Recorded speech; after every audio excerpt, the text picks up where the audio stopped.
कुर्वन्तु नो मंगलम्। राग द्वेष के विजेता, मोक्ष मार्ग के प्रतिपादक चरम तीर्थंकर श्रमण भगवान महावीर स्वामी के चरणों में कोटि कोटि वंदन करते हुए एक भवावतारी चर्चा चक्रवर्ती विश्व प्रतिज्ञाधारी अखंड बाल ब्रह्मचारी आचार्य सम्राट पूज्य श्री जयमल जी महाराज साहब के चरणों में कोटि कोटि वंदन करते हुए उन्हीं के 11वें पट्टीधर आचार्य सम्राट पूज्य श्री शुभचंद्र जी महाराज साहब के चरणों में कोटि कोटि वंदन। जय गच्छाधिपति व्याख्यान वाचस्पति उग्र विहारी वचन सिद्ध साधक 12वें पट्टीधर आचार्य प्रवश्री पाठचंद्र जी महाराज साहब गौर तपस्वी उपाध्याय प्रवश्री गुणचंद्र जी महाराज साहब, मेरा अनंत आस्था के आयाम मम जीवन उद्धारक परम पूज्य गुरुदेव डॉक्टर श्री पदम चंद्र जी महाराज साहब के चरणों में कोटि कोटि वंदन करते हुए सभी गुरु भगवंतों के चरणों में वंदन करते हैं। गुरुदेव श्री क्या कहते आत्मबंधुओं, अनंत अनंत ज्ञानी सर्वज्ञ सर्वदर्शी तीर्थंकर प्रभु महावीर स्वामी जिन्होंने संसार के भव्य प्राणियों को जिनवाणी के माध्यम से धर्म का बोध दिया। हर एक साधक ये जानता है कि धर्म ही जीवन को आगे बढ़ा सकता है। धर्म की नींव से ही आत्मा को परमात्मा की ओर ले जाया जा सकता है। इसीलिए धर्म का बहुत बड़ा महत्व है। चिंतन करो कि इस भारत की धरती पर अगर धर्म नहीं होता तो क्या हमारा अस्तित्व टिका हुआ रह सकता था? आज धर्म है, संस्कृति है, इसीलिए ही हम क्या है, हर तरह से हर विपदाओं से हम बचे हुए। धर्म करना, धर्म कराना और करने वाले को भला जानना। कुछ ऐसे जीव होते हैं जो स्वयं धर्म करते हैं, लेकिन कुछ ऐसे जीव होते हैं जो धर्म कर नहीं पाते हैं। कुछ ऐसी परिस्थिति बन जाती है, इसीलिए वो क्या करते हैं, दूसरों से धर्म करवाते हैं। और बहुत बार ऐसा होता है कि धर्म कर नहीं पाते, करा नहीं पाते, तो वहां पर मन में पश्चाताप की भावना होती है और मन के अंदर भावना से इतने ओतप्रोत हो जाते हैं तो और साधक चिंतन करता है कि जो धर्म कर रहे हैं वो वास्तव के अंदर श्रेष्ठ है। जो धर्म आराधना करते हैं वो पूजनीय है, वंदनीय है और उनकी अनुमोदना करते हैं। आत्मबंधु, कुछ ऐसे भी लोग होते हैं जो लाचारी मजबूरी में धर्म करते हैं। आप देखोगे कि बहुत से लोग धर्म कैसे कैसे करते हैं। कुछ लोग होते हैं जो लाचारी मजबूरी से धर्म करते हैं, कुछ लोग ऐसे होते हैं जो देखा देखी से धर्म करते हैं, और कुछ लोग ऐसे होते हैं जो बस टाइम पास के लिए करते हैं। घर में बैठे बैठे बोर हो रहे हैं, इसीलिए कहाँ चलो, कहीं बाहर मूवी देखने जा नहीं सकते, घूमने फिरने के लिए रोज रोज नहीं जा सकते, तो कम से कम कहाँ चले जाएं, धर्म स्थान में चले जाएं। वहां पे बहुत सारे लोगों का चेहरा देखने को मिलेगा, बहुत मन प्रसन्न होगा, इसीलिए क्या करें, धर्म स्थान में चले। तो कुछ लोग धर्म करते हैं टाइम पास करने के लिए। जीवन का जो लास्ट स्टेज है, जहां पर प्रौढ़ अवस्था है, बुढ़ापा है, उस समय घर के अंदर कैसे रहना। घर में रहते हैं तो बहुएं कहती है कि दिन भर सासुर जी घर में बैठे रहते हैं तो हम अपने आराम से कोई भी काम कर नहीं सकते, और दुकान जाते हैं तो वहां पर बेटा कहता है पिताजी आपने जीवन पर्यंत धन कमाया, अब दुकान के अंदर आप बैठोगे तो वहां पर लोग क्या सोचेंगे कि बेटा जवान हो गया है, धन कमाने योग्य हो गया है, और फिर भी पिताजी क्या कर रहे हैं, इस बुढ़ापे में भी ऑफिस के अंदर बैठते हैं, दुकान में बैठते हैं। अब घर जाओ तो प्रॉब्लम, दुकान जाओ तो प्रॉब्लम, फिर जाए तो कहाँ जाए। आत्मबंधु, बहुत बड़ी विडंबना है कि घर जाओ तो पत्नी का सुनना पड़ता है, बहुओं का सुनना पड़ता है, और दुकान जाए तो बेटा भी बोल देता है, पोते भी बोल देते हैं। तो फिर ऐसे बीच की अवस्था में व्यक्ति सोचता है कि चलो कोई बात नहीं, चार शब्द जिनवाणी के सुनने को मिलेंगे और बाकी लोगों को देख करके भी मन क्या हो जाएगा, हल्का हो जाएगा। आपकी भाषा में कहे तो आप ऐसा सोचोगे कि धर्म स्थान में गया तो बहुत जीव सोरो रहेगा। आत्मबंधुओं, ऐसे भी लोग होते हैं जो बस समय को निकालने के लिए धर्म आराधना करते हैं, लेकिन कुछ ऐसे विरले जीवात्मा होते हैं वो समझ करके रुचि से आंतरिक भाव से धर्म आराधना करते हैं। कौन सा श्रेष्ठ है, कौन सा श्रेष्ठ है? जो रुचि से समझ करके जान करके श्रद्धा भक्ति भाव से जो धर्म किया जाता है वो श्रेष्ठ माना जाता है।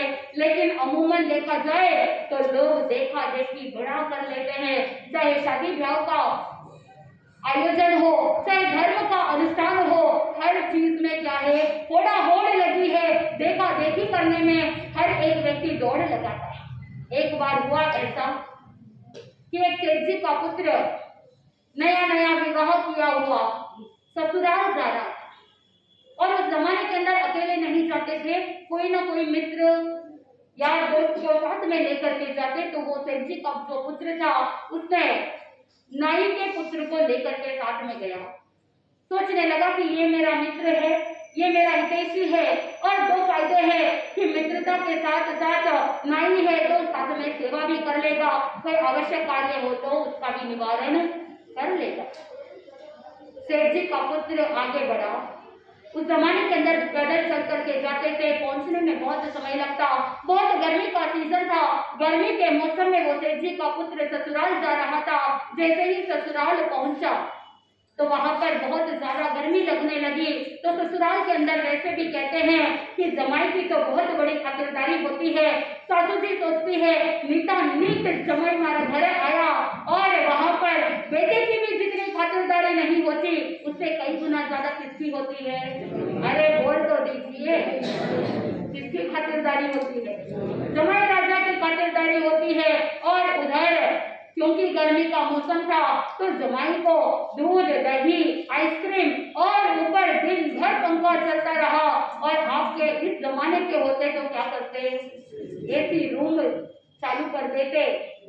इधर देखा नाई ने अपने मित्र को, सेठ जी के बेटे को, कि ससुराल जाते हैं तो ऐसे तामझाम करना होता है, ससुराल जाते हैं तो इस तरह से खातिरदारी करवानी होती है। नाई ने सब कुछ देख लिया।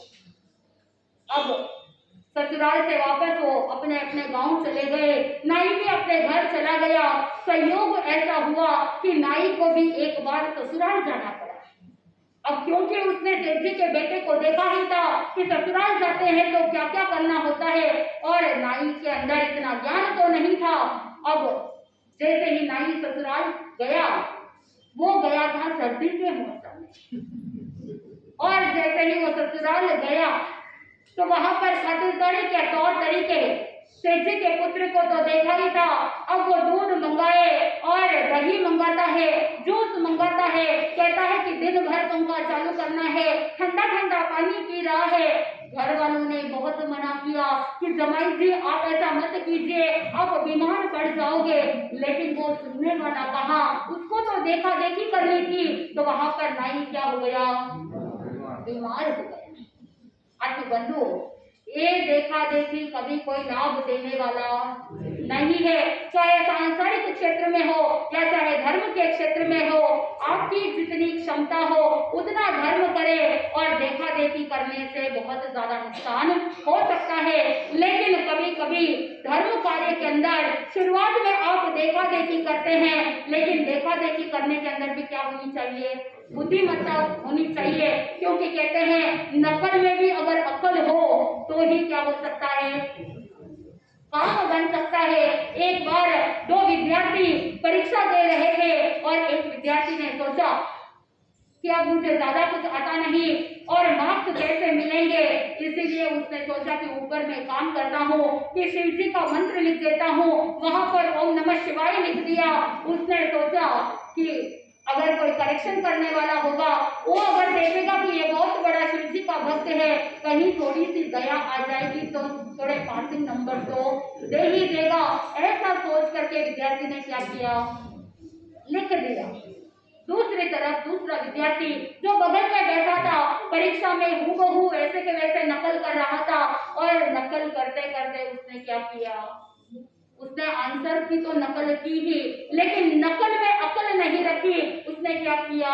ओम नमः शिवाय लिख दिया। आत्म बंधुओं, जब पेपर करेक्शन हो रहा था उधर देख रहे हैं कि एक तरफ हिंदू का बच्चा है जिसने ओम नमः शिवाय लिखा, लेकिन जिसने नकल की थी वो हिंदू नहीं था, वो तो मुस्लिम था, और उसने क्या लिखा था?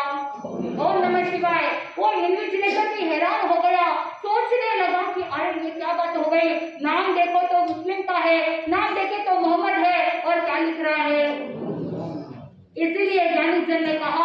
कि नकल करते हैं तो भी वहां पर क्या होनी चाहिए, अकल होनी चाहिए।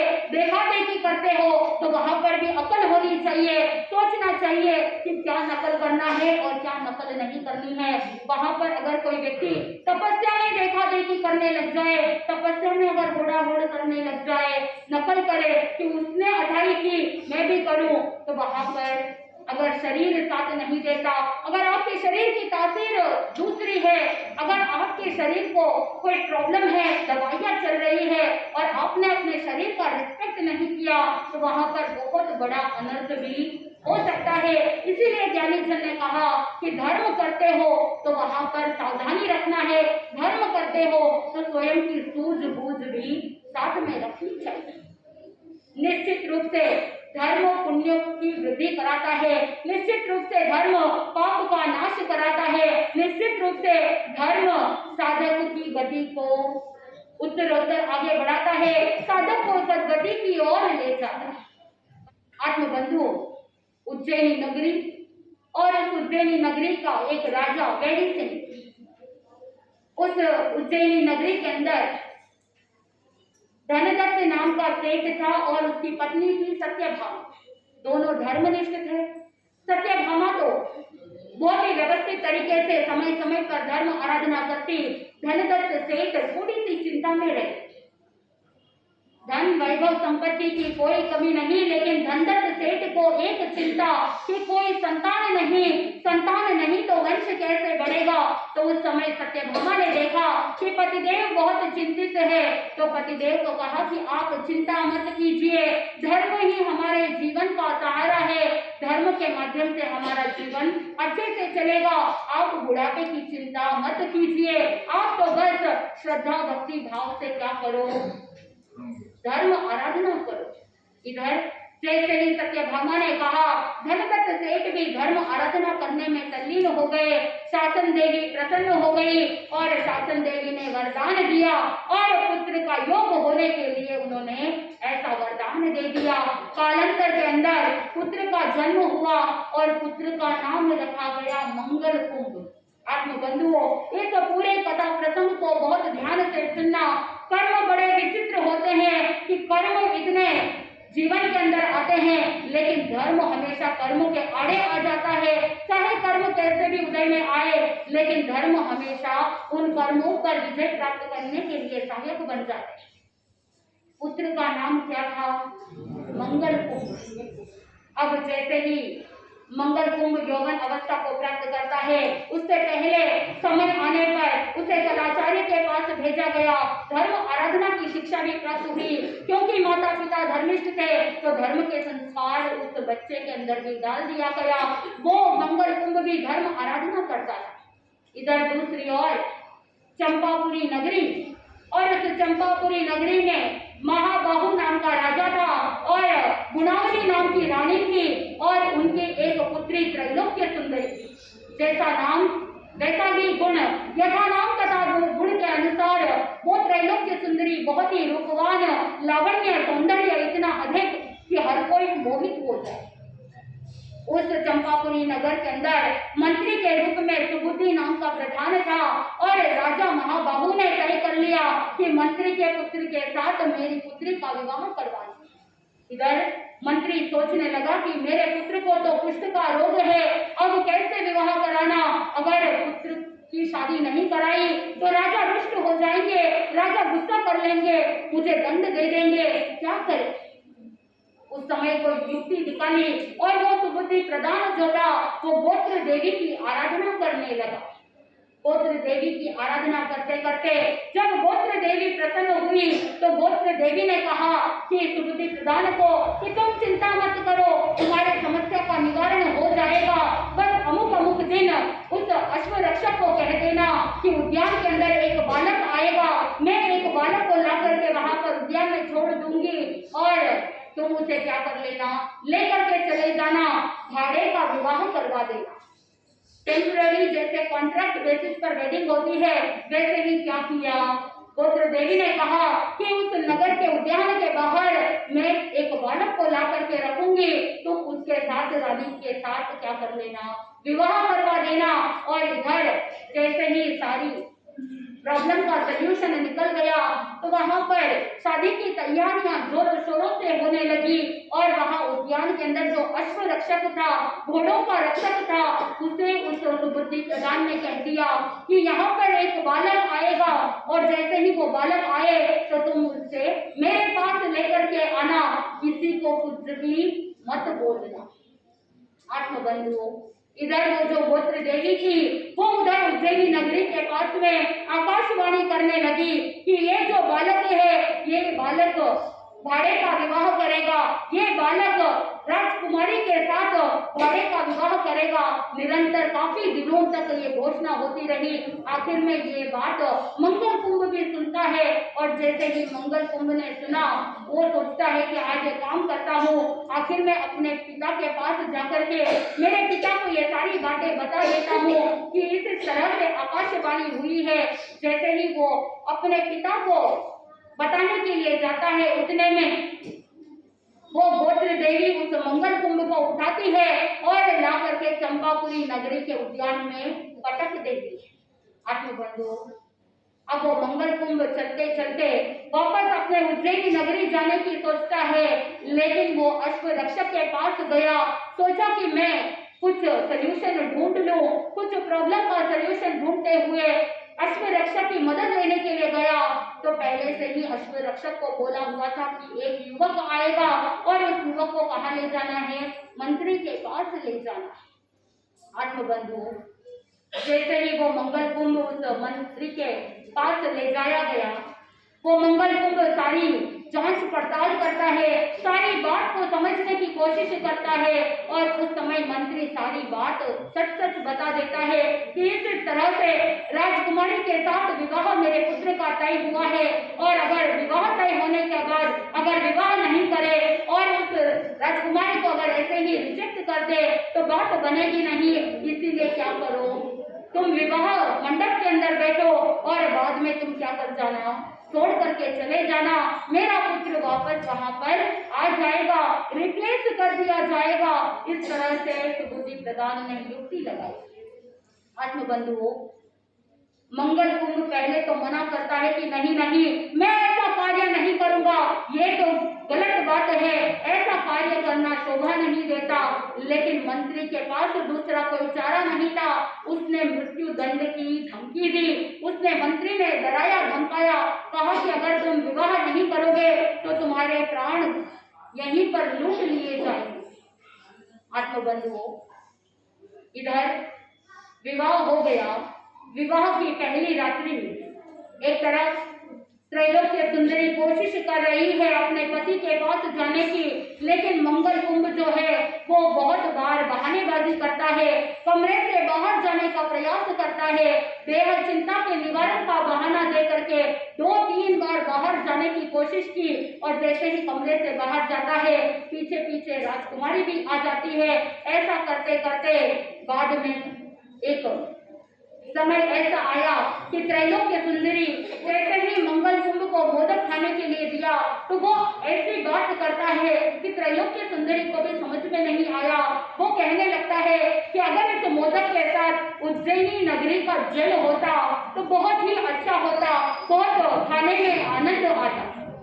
राजकुमारी को समझ में नहीं आया आखिर बात क्या है, ये क्या बात बोल रहा है, बिल्कुल पल्ले नहीं पड़ी और उस समय देह चिंता के निवारण का बहाना दे करके वो वहां से रवाना हो जाता है और जैसे ही कमरे से बाहर आया वो अवंती नगरी की ओर प्रस्थान करता है। इधर दूसरी तरफ जब मंगल कुंभ ऐसे ही निश्चित हो जाता है तो उनके माता पिता पहले ही परेशान थे, अब और ज्यादा परेशान थे कि धनदत्त सेठ और सत्यभामा दोनों चिंतित थे, शोकाकुल थे और जैसे ही अवंती नगरी में मंगल कुंभ को वापस देखा तो बड़े प्रसन्न हुए और शोक से रहित हो गए कि और मन के अंदर प्रसन्नता का भाव कि हमारा पुत्र जीवित है, इसकी मृत्यु नहीं हुई।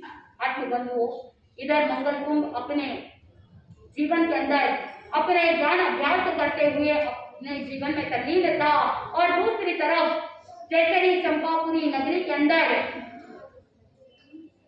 वो जो त्रैलोक्य सुंदरी थी उसके समक्ष वो ऐसी घटना उपस्थित होती है, ऐसा कलंक लगता है, ऐसा आरोप लगता है कि वो त्रैलोक्य हक्की बक्की रह जाती है। मंत्री ने आकर के राजा को कहा कि आपकी पुत्री के कारण से मेरे पुत्र को कुष्ठ का रोग हो गया।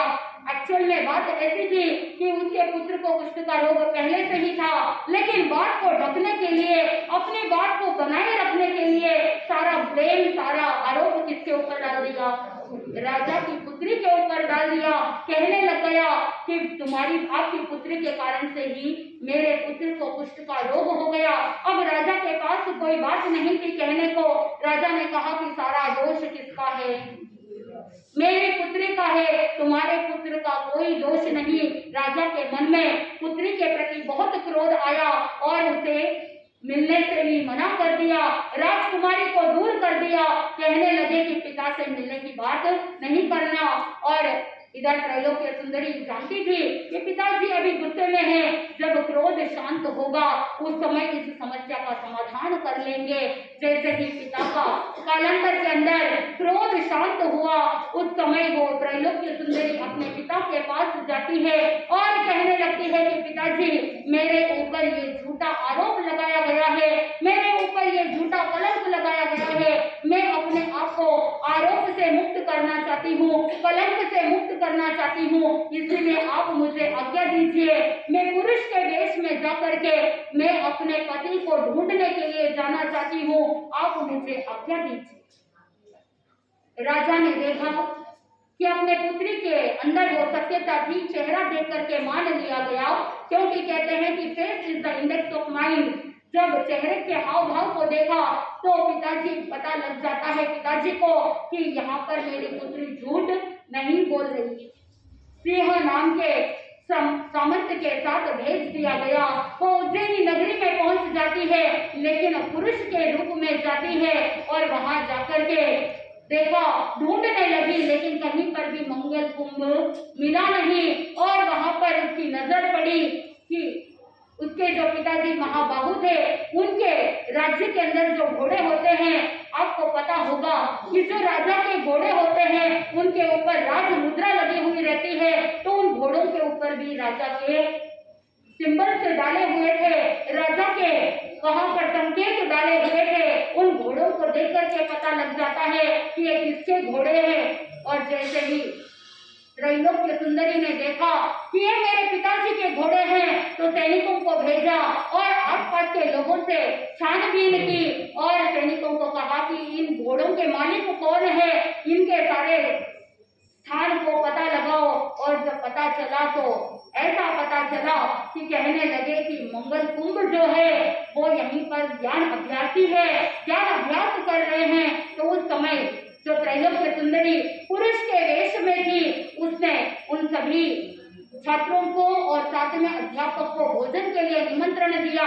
और जैसे ही भोजन के लिए सभी लोग आए तो अध्यापक से आज्ञा मांगी और कहा कि जो भी इन छात्रों में से ऐसा कोई एक छात्र हो जो मेरे जीवन की कथा को एज इट इज बोल करके सुनाए, तो मैं उन्हें पुरस्कार दूंगी। तो उस समय इस तरह से कहते हुए उसने कहा कि वो जैसा ही कहेगा मैं वैसा ही करूंगी, तो मेरी कथा को हूबहू वैसा सुनाना पड़ेगा। उस समय मंगल कुंभ तो जानता नहीं था, वो नहीं जानता था कि इस पुरुष के वेश में कौन है, त्रैलोक्य सुंदरी है। तो मंगल कुंभ सारी की सारी बात ऐसे कैसे बता देता है और वो कहने लगता है कि उसका विवाह उस त्रैलोक्य सुंदरी राजकुमारी के साथ हुआ था। और त्रैलोक्य सुंदरी अपने निजी वेश में आती है और कहने लगती है कि मेरे पति तो यही है और मैं इन्हीं को ढूंढने के लिए यहाँ पर आई हूँ। आत्मबंधु जैसे ही ये बात सुनी तो सिंह नाम का जो सामंत साथ में था, उसने कहा कि अगर तुम्हारा पति ये मंगल कुंभ ही है तो तुम यहीं पर रह करके क्या करो, तुम्हारे पति की सेवा करो।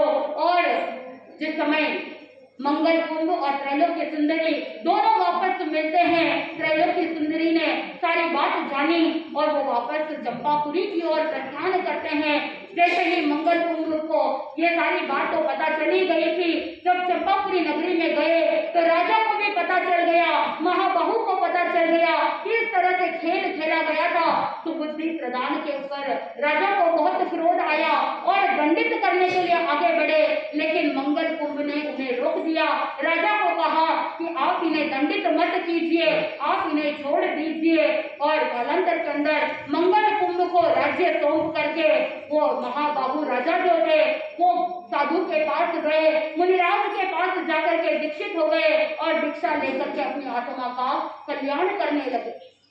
एक समय ऐसा हुआ कि वहां पर मंगल कुंभ और त्रैलोक्य सुंदरी के पुत्र का जन्म हुआ जयशेखर। और समय ऐसा आया कि एक बार उस नगरी के अंदर जय सिंह नाम के आचार्य आए और उस समय उन्होंने प्रश्न किया कि भगवान, हमारे जीवन के अंदर ऐसी घटना क्यों घटी, ऐसा क्या हुआ जिसके कारण से इस तरह के भाड़े का विवाह करना पड़ा, ऐसे कौन से कर्म किए जिसके कारण से त्रैलोक्य सुंदरी को ऐसा झूठा आरोप झेलना पड़ा। उस समय वो मुनिराज जो अतिशयुक्त ज्ञानी थे वो जयसिंह आचार्य बोलने लगे कि उस पूर्व भव के अंदर सिद्ध प्रतिष्ठित पुर के अंदर एक धनदेव नाम का श्रावक था और उधर सोमचंद्र नाम का उसका मित्र था। सोमचंद्र की पत्नी थी श्रीदेवी। वहां पर वो धनदेव जो सेठ था उसने उस सोमचंद्र को धन कमाने के लिए, सात क्षेत्र में खर्च करने के लिए धन वैभव संपत्ति दे दी थी। और दूसरी तरफ एक श्रीदेवी ने ऐसा किया कि वहां वो श्रीदेवी कहने लगी अपनी बहन भद्रा से कि तुम्हारी वजह से मेरे पति को कुष्ठ का रोग हो गया। इस तरह से उसने बहुत कटु शब्द कह दिए, झूठा आरोप लगा दिया और भद्रा को बहुत दुख हुआ, भद्रा को बहुत खेद हुआ कि मुझ पर ऐसा कलंक लगाया। लेकिन बाद में श्रीदेवी कहती है, नहीं बहन, मैं तो तुम्हारे साथ मजाक कर रही थी, मेरे पति को कोई भी कुष्ठ का रोग नहीं हुआ। इधर वो आचार्य कहने लगे कि क्योंकि सोमचंद्र ने दूसरों के धन के माध्यम से पुण्य का उपार्जन किया था, इसीलिए वो ही सोमचंद्र का जीव आगे चल करके मंगल कुंभ बना और दूसरों के धन के कारण से पुण्य उपार्जन किया तो ये मंगल कुंभ को भाड़े का विवाह करना पड़ेगा। दूसरी तरफ श्रीदेवी ने उस भद्रा के ऊपर झूठा कलंक लगाया था कि तुम्हारे कारण से ही मेरे पति को कुष्ठ का रोग हो गया, पूर्व भव में झूठा कलंक लगाया। और वही श्रीदेवी आज क्या बनी थी, त्रैलोक्य सुंदरी हुई थी। और इसीलिए त्रैलोक्य सुंदरी को इस तरह से झूठा आरोप सहन करना पड़ा।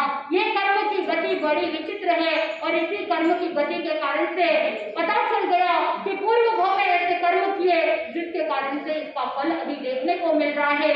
श्रीदेवी और सोमचंद्र धर्म आराधना करते हैं और धर्म आराधना करते करते अंतिम समय में काल करके सौधर्म देवलोक पहुंच जाते हैं और सौधर्म देवलोक से वापस च्यव करके मंगल कुंभ और त्रैलोक्य सुंदरी बनते हैं। और इधर जैसे ही सारी बात जानी तो सोमचंद्र का जो जीव था मंगल कुंभ और त्रैलोक्य सुंदरी धर्म आराधना करते हैं और कालांतर के अंदर काल करके ब्रह्म देवलोक में जाते हैं और वहां से आगे चल करके अपने धर्म आराधना करते हुए अपनी आत्मा का कल्याण करेंगे। कहने का आशय यही है कि कर्म की गति बड़ी विचित्र है।